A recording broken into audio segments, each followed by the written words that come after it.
Assalamualaikum warahmatullahi wabarakatuh. Apa kabar teman-teman semua? Senang sekali kita bisa berjumpa kembali dalam materi pendidikan agama Islam dan budi pekerti.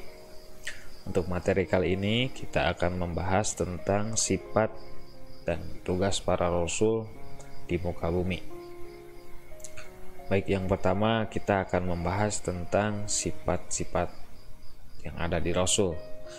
Itu ada terbagi tiga ya. Ada sifat wajib, sifat mustahil, dan sifat jaiz.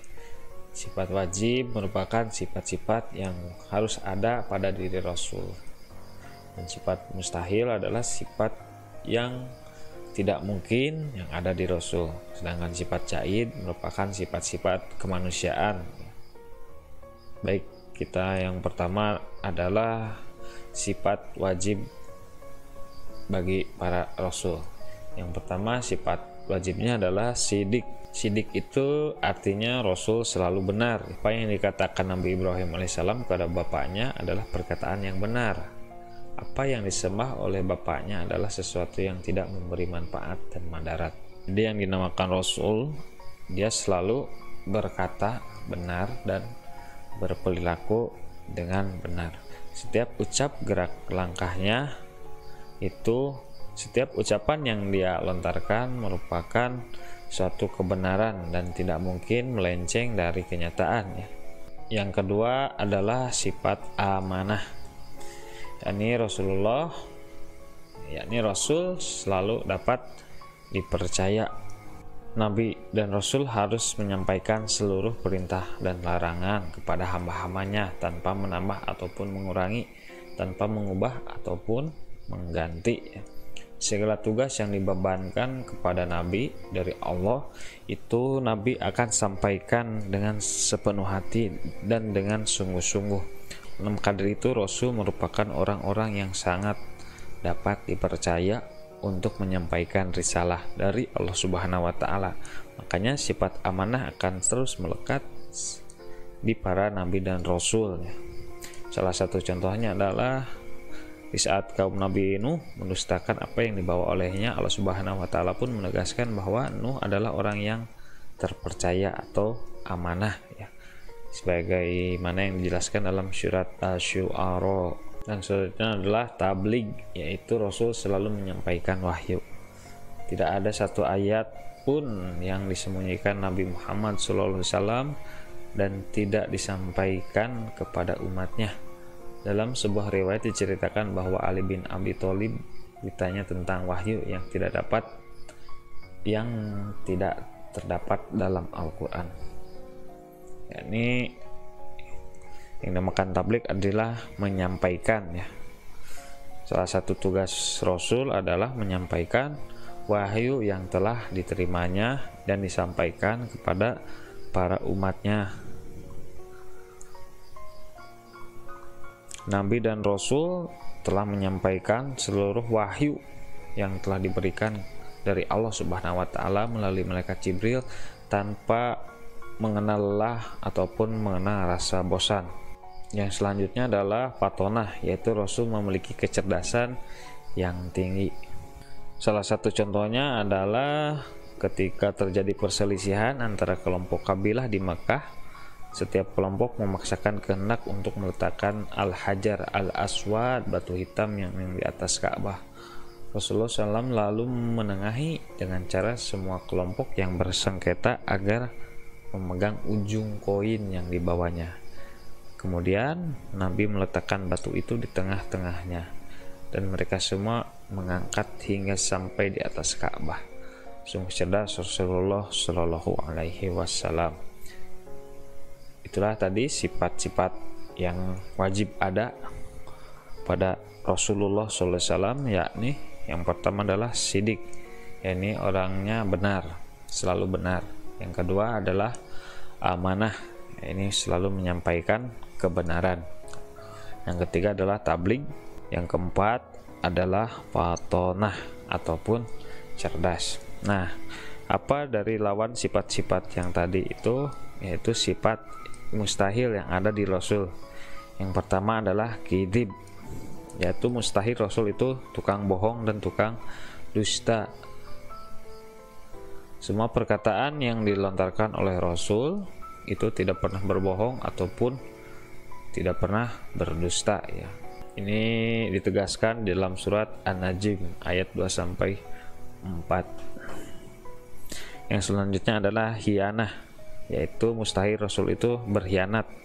Semua yang diamanatkan kepada Rasulullah SAW itu pasti akan dilaksanakan dengan sungguh-sungguh tanpa mengenal bosan dan rasa lelah. Ini ditegaskan dalam surat Al-An'am ayat 106. Yang selanjutnya kitman, itu mustahil Rasul menyembunyikan kebenaran ya. Setiap firman yang ia terima, ia langsung akan menyampaikannya kepada umatnya. Yang selanjutnya ada baladah, artinya bodoh.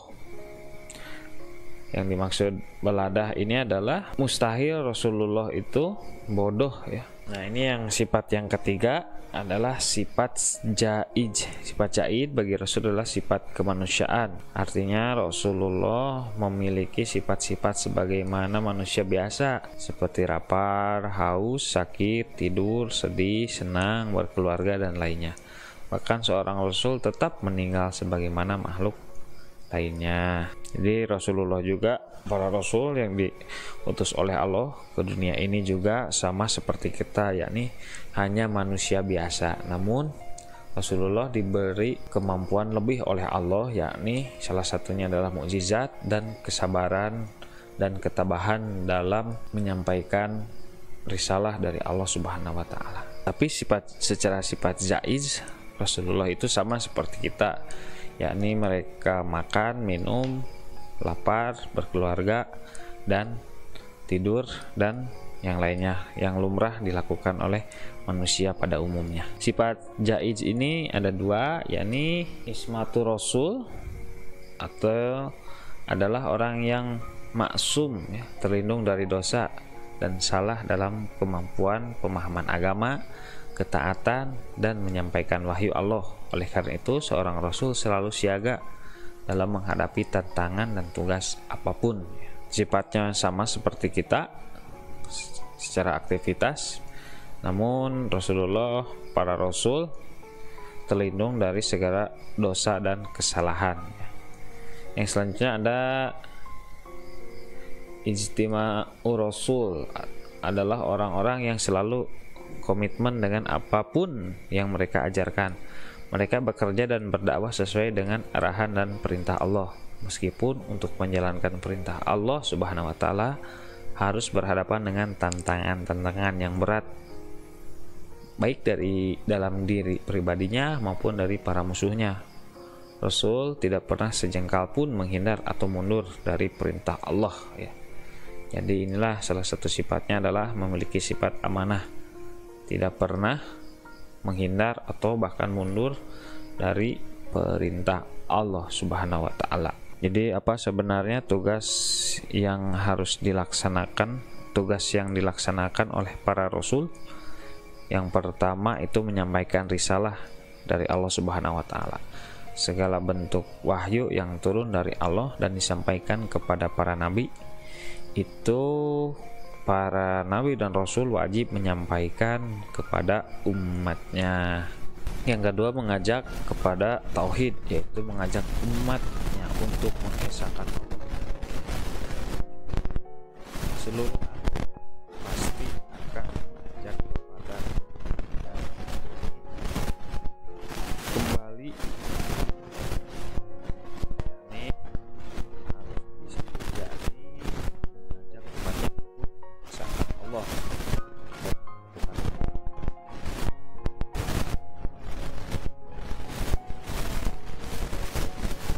Yang selanjutnya adalah memberi kabar gembira kepada orang mukmin atau orang kafir. Orang mukmin atau memberi kabar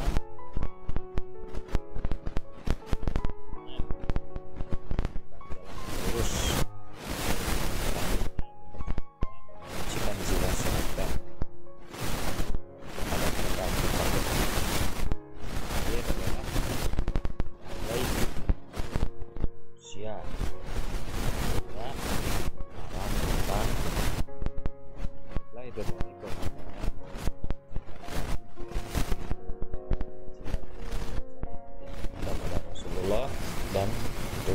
tugas-tugas mereka yang diemban dan tugas-tugas mereka. Itu saja yang bisa saya sampaikan.